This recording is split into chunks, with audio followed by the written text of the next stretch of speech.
후보자님, 네, 먼저 네. 축하드리고요. 네, 감사합니다. 근데 이제 이 청문회라는 게 본인의 의혹을 밝히는 자리이기 때문에 자료도 적극적으로 내시고 소명도 열심히 하셔야 됩니다. 그리고 제가 아까 이 자료를 보여드린 거는 저희가 법무부까지 갔었는데 이 자료를 받았는데 지금 후보자님이 아직도 사인을 안 하고 계세요. 그래서 이거를 제가 지금 전해드릴 테니까 사인하시려면 하시고 안 하시면은 저희가 할 의도가 없는 걸로 알 텐데 이게 후보 및 배우자 직계 좀비속의 출입국 기록인데 사인 안 하신 겁니다. 그래서 사인을 해주시기 바라고요. 그리고 제가 또 하나 묻겠습니다. 지난번에 좀 전에 말씀하셨죠. 돈에 대해서 결벽증이 있고 특히 첫 번째 그 형사처벌 받으셨을 때 영수증을 뭐라고 그러셨죠? 다시 한번 좀 말씀해 주시겠습니까? 영수증이 어떻게 됐다고 말씀하셨잖아요. 발급이 안 됐다고요? 네, 그렇습니다. 우선 조금 전에 그 자료 동의하겠냐고 여쭤보신 부분에 대해서는 네.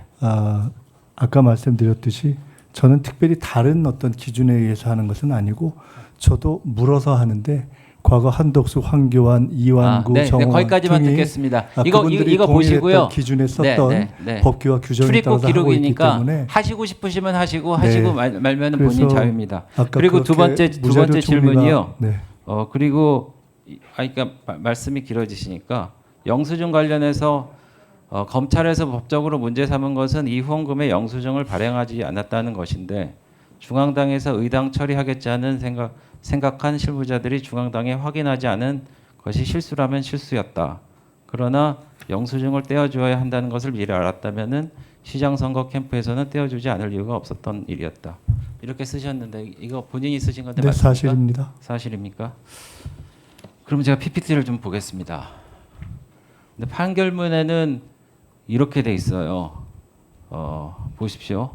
후보자는 정치 자금을 들고 온 기업 관계자, 당시 구조조정본부장과 영수장에 대해 이야기를 나눴는데 후보자가 구조조정본부장한테 영수증은 어떻게 해드리면 되겠습니까? 하고 본인이 물으셨어요. 그러니까 그쪽에서는 그룹에서 올해 법정 기부 한도가 낮춰서 영수증 처리가 곤란하다라는 정치자금법 위반하겠다는 대답까지 들으셨는데 그 후보자님 이 판결문에 반해서 말씀하셨는데 이거 위증입니다. 판결문에 반해서 말씀드리지 네. 않았습니다. 그러면은 제가 또 물어보겠어요. 설명을 잠깐 드려도 될까요? 아니 제가 먼저 물어볼게요. 네, 하시고 그리고 답변 드리겠습니다. 그리고 김민석 후보자님이 그 정치자금법 위반으로 처벌받은 사례가 또 있습니다. 벌금 600만 원과 추징금 7억 2천만 원을 했는데 정치 검찰 표적 수사에라고 앵무새처럼 되풀이한다라고 하셨는데 그 정치 검찰 표적 수사 맞습니까? 짧게 네, 대답해 맞습니다. 주십시오. 네.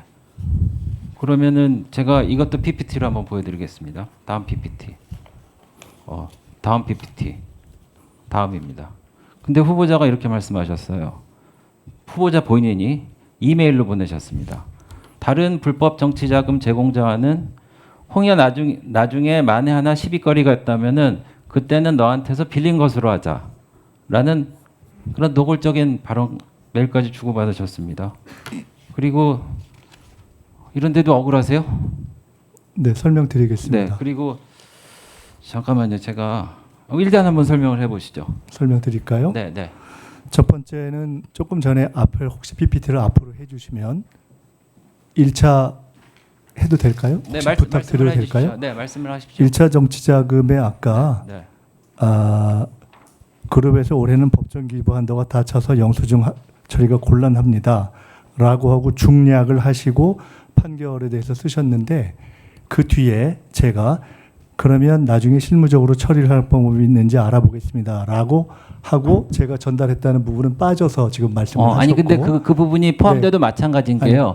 왜냐면은 아닙니다. 후보자가 영수증 발행에 대해서 전혀 상관하지 않고 몰랐다는데 영수증 발행은 안 해주십니까라고 물어보셨잖아요. 아니, 그러니까 영수증 발행에 대해서 이제 알고 계셨다는 겁니다. 네, 그래서 알고 저는 있었기 때문에 거기까지 제가 알고 있었기 때문에 질문을 할 그것을 거고요. 실무자에게 전달한 것이고요. 나중에 또 질의하시면 두 번째 네네. 부분 답변을 드려야 될 네네, 것 같은데 말씀을 하십시오. 두 번째 두 번째 부분은 정확하게 저것이 검찰이 어떻게 공소장을 잘못 쓰는가에 대한 드러나는 것인데요. 저 판결문입니다. 공소장 부분은, 아닙니다. 네, 그 판결문의 공소장을 저건 반영한 것입니다. 만에 하나 시비거리가 있다면 그때는 빌린 것으로 하자는 취지의 메일, 취지라는 용어를 통해서 정확한 워딩이 틀려졌습니다.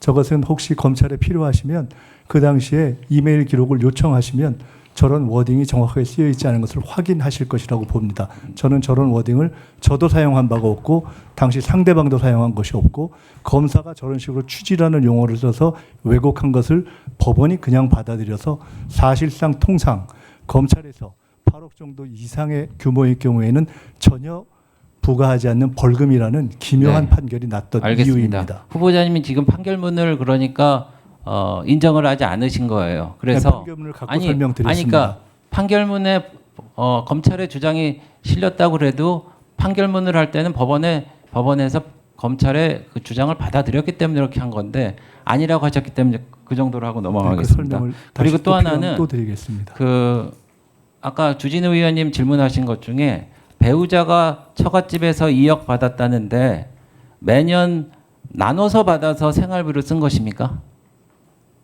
뭐 그럴 겁니다. 그때 받은 제가 아주 구체적인 정황은 알지 못합니다. 그런데 네. 네. 그리고 제가 마무리하자면요. 아까 안대희 그 전 국무총리 될 뻔하셨는데 과다 수입료 문제로 낙마하셨고 현금이 집에 많으셔서 그런 이유로 낙마하셨습니다.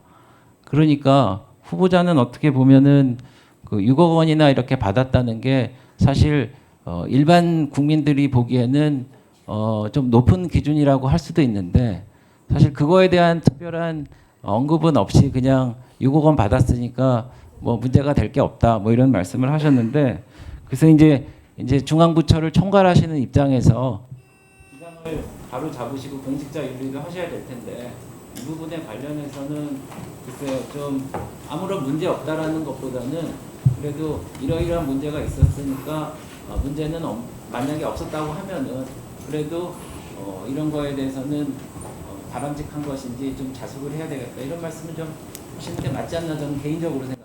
조의금, 축의금 그리고 통상 국회에서 일어나는 두 번의 출판 기념회를 통해서 평균 1억 5천 전후의 액수를 제가 세비의 수입으로 받았던 것에 대해서